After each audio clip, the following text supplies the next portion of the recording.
Welcome to Reread, where I'm rereading through the expanded universe in chronological order. We are still talking about the Star Wars comic books, this time issues 32 to 35. This is the Darkness story by John Ostrander. Of course, we're back to Quinlan Vos. He gets sent back home. His home planet requests his assistance because, of course, when he can touch things, he can,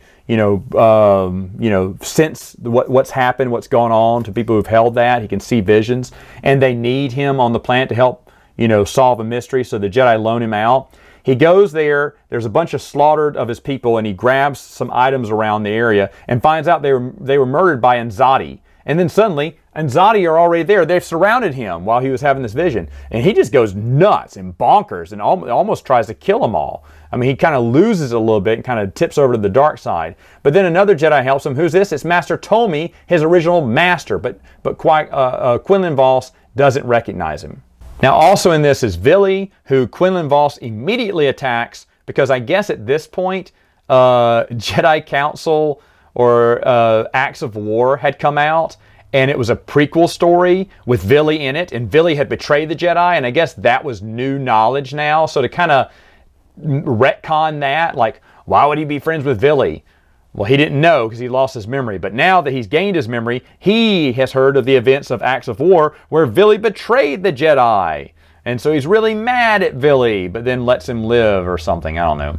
Anyway, Tomi basically gives, and this is where we get Vos's origin story a little bit here. He lets Vos take hold of something that belonged to his mother, and he witnesses that his mom was also killed by Anzadi as well. And this was really a breaking point for him as a kid. They think that the queen of the planet that he grew up on gave him that to kind of mess with his mind as a kid so the Jedi wouldn't want him. They didn't want to let him go when he was an infant, and they asked that he be trained on the planet.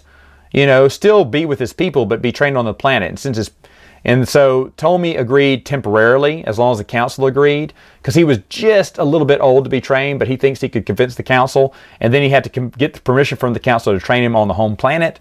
But anyway, it says Tomi's away when the queen hands him this emblem, and he screams for 3 days because it was so real to witness his parents' death by the Anzadi. And so that was kind of scarring him, and it brought a darkness inside of him that Tomi never told the council.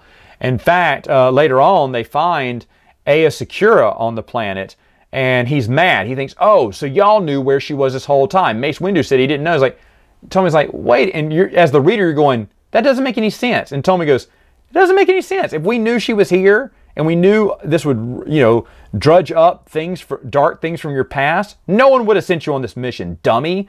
It's almost like he didn't say that, but he should have, because it's weird that Quinlan Vos just kind of jumps to that conclusion when he sees Aayla, but it kind of shocks him. Now, Aayla is basically a dark Jedi at this point, and she has fallen under the guise of our main villain here, which is Volf Karko, I guess is how you pronounce his name here.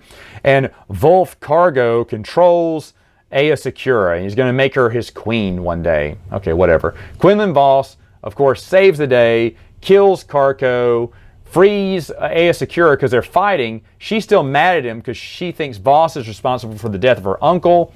Vos eventually turns off his lights. Karko's happy because he thinks, hey, whoever kills the other person will fall completely to the dark side and be my apprentice anyway.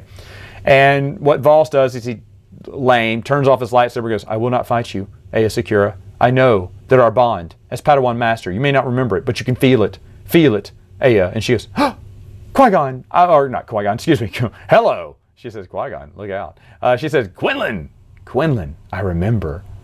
Oh, glad it was easy for you. That's probably what he should have said. I still don't have my memory back. I don't know how she got her memory back so fast. Maybe she was a Twi'lek, and maybe she, they did mention, I think, in Emissaries of Malastare, or one of the, in Twilight, how she had a resistance to the drug, and they really had to overdose her on it to get her to finally lose her memory. So maybe for her, the memory wasn't hard to recover, but she recovers her memory pretty well after that moment. Villy, on the other hand, has decided to skip town and leave, but he takes off in his battleship, but when everything starts going wrong, Villy decides, you know what? I think Quinlan Vos is my good luck charm. Let me take a U-turn and go back and get him, because he's my good luck charm. I need him. I can make money off him. You know, times are always good when I'm around Quinlan Vos. And Quinlan Vos is basically going to be, he decides to continue his journey, his self-searching journey, because he meets another Jedi who's blind. I do remember that Jedi who follows, he's a leaf on the wind. He follows the, you know, he gets blown in whatever direction he goes. And Quinlan Vos is inspired by his speech in the, 2 issues he talks to him. But anyway, he tells Mace Windu, I just need to follow my own path for a while. So Mace Windu, who's been scared this whole time to let him go, says, okay. Because the other Jedi Master's like, hey, you know how I go. I let the wind blow me where I need to go. Let the Force tell me. Let the Force guide him. So Mace lets him go, and he takes Villy along too, even though he knows he's not the best guy, but he feels like their destinies are tied, and feels like, that's right, Jedi, you good luck charm. Ha ha, Villy take care of you. You know, because Villy is just in it for his own well-being. Villy's out for him first, and Quinlan Vos second. And I love that. So overall, this is a great series.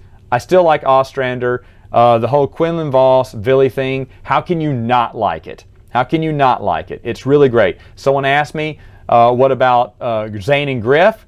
Is this pair better than Zane and Griff? No, because they're both comedy. Where Quinlan Vos isn't the comedy, Villy is. So a better comedy duo would be Zane and Griff from Knights of the Old Republic, but Vos and Villy, awesome, awesome team there. All right, folks, see you next time.